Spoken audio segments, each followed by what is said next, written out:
I'd like to tell y'all about how many rehabs I've been in, uh, and I finally got to the point now where I'm at now, 3 years without any criminal activity, without any trying to drive a car with no license, and out in the Corvette in the wintertime, and going to get donuts when the place closed because I'm smoking crack and all kind of stuff. It was really my my brother really sent me through some stuff, man. I get right out of the service on the trip home, and I see mom and them, daddy and them, and then I go over his house after 3 years. Now I'm telling you, all I know is the service. And I come home. He said, "Oh, damn, Raymond, why you got all this stuff in your house? What you doing?" And he said, "I'm a dealer or something." He said, "Well, try this. Don't get hooked though." Man, I was hooked for 30 years on and off, and I don't know to this day why my brother introduced me to that type of stuff, or my mother, or my brother should have told me stay away from Raymond because he ain't doing what he's supposed to be doing. And nobody said nothing, and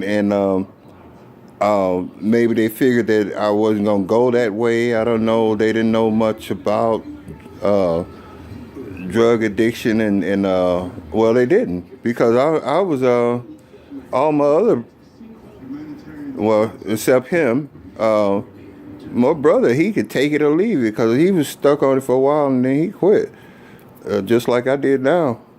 But shoot, my brother had to know that it was going to have the same chemical effect on me as it did his customers. And then what he did, man, I worked 30 years on and off for him, pulling motors and trans and stuff, man, for a little bag and stuff. Man, my brother did me wrong. I don't know why he did that. And we don't talk to today. It's only only got two brothers left in the world. And I talked to one, the Navy SEALs guy. He was the first guy that got caught for transporting illegal aliens across the border way back. Man, the judge had to be laughing at him. Man, what the hell is you thinking? A black man, you tried to, man, what the hell? They gave him 10 years in the fair joint. And I stayed with his wife out in Hopkins Park or somewhere kind of like that.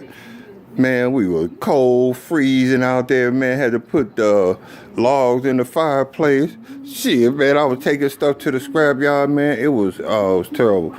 It was terrible out there, man. They living hard, boy. He living like a Navy SEAL for real. For real. And he can take it, too. But me and him talk. He just got his 100%. Thank God he wasn't in Phoenix, because he never would have got it. And me neither. He just got his 100%. He was driving trucks. He was back at he was back at it again. But I don't think he was driving illegal. He was driving for a company, like Hills Farm or something like that. He's doing good. And so he said, "Look, I got my 100%. I said, "Where you at now, John?" He said, "Well, I'm driving." I said, "Boy, you better hurry up and get out that truck before they take your thing back."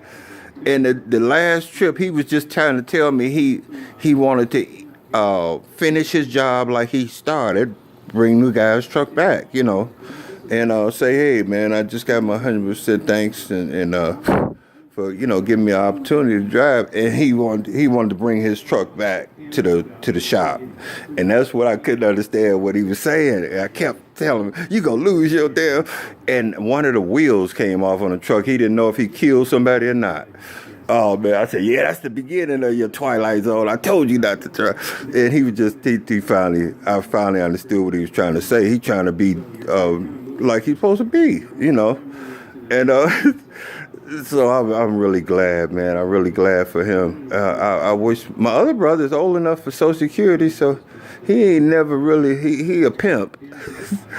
So he ain't really, oh no, man, I don't know. We're going to end up taking care of him. He'd probably be in a wheelchair or something. Somebody done hurt him. Yeah, that's just There's only 3 stewards left, man. We made $100,000 out of a garage working on cars, honestly.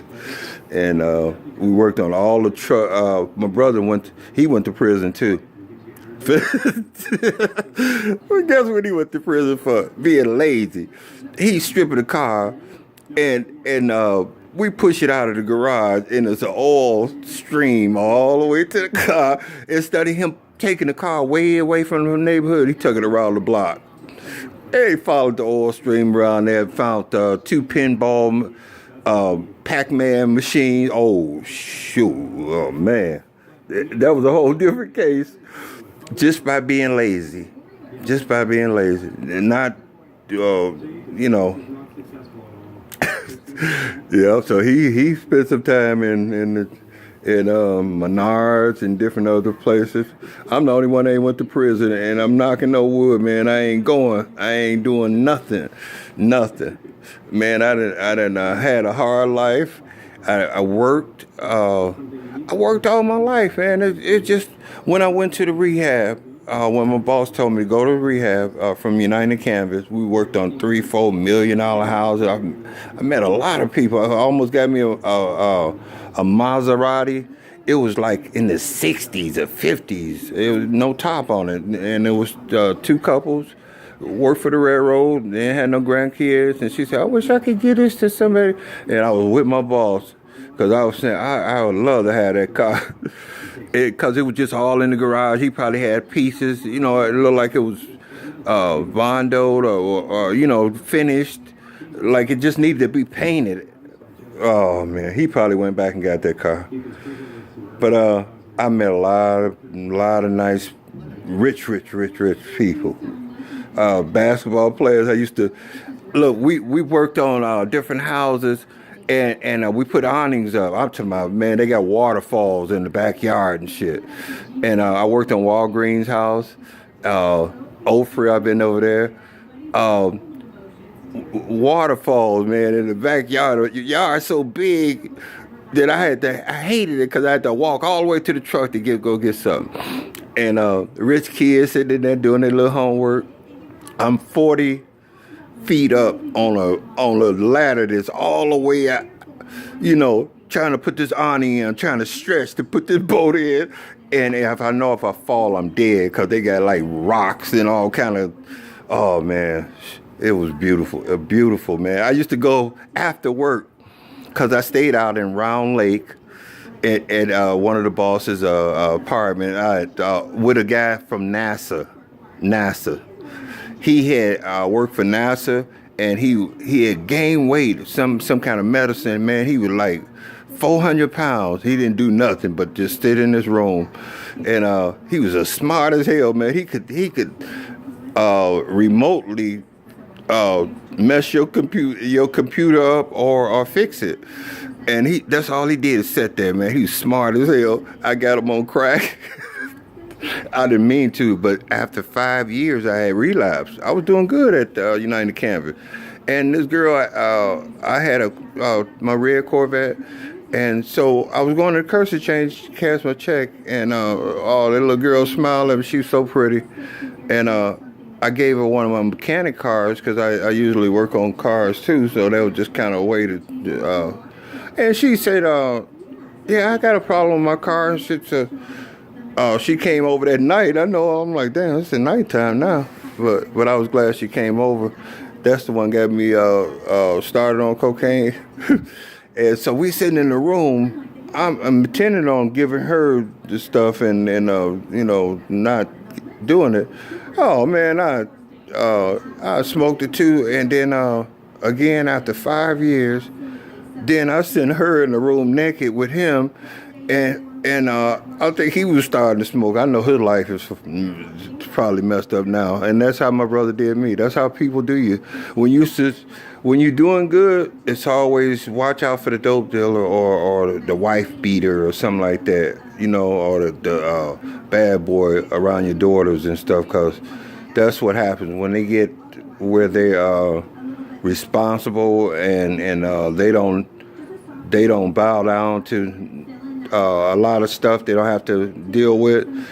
That's why it's good for them to know about the street too, and different cultures and different nationalities, because they could be around blacks and they like them for one thing and hate them for another. See, that's how you learn about different views of people. I mean, like if you be around a black and he said, well, the reason I ain't got nothing is because shit, y'all still owe me that 40 acres in a mule, you know, so like always blaming something besides yourself. But then you might not like certain views, but you like other views of them. That's the melting pot. You cannot. Well, you need to be around a wall if you want to. Those Mexican people ain't did nothing to you, and the reason why that it's a draw for drugs and stuff. It's not just your little town. It's those drugs are going to big cities, and you cannot stop that. And now all you need to do is kind of tighten your town up. You know, say, hey, you know, this is tourists. We ain't got time for that.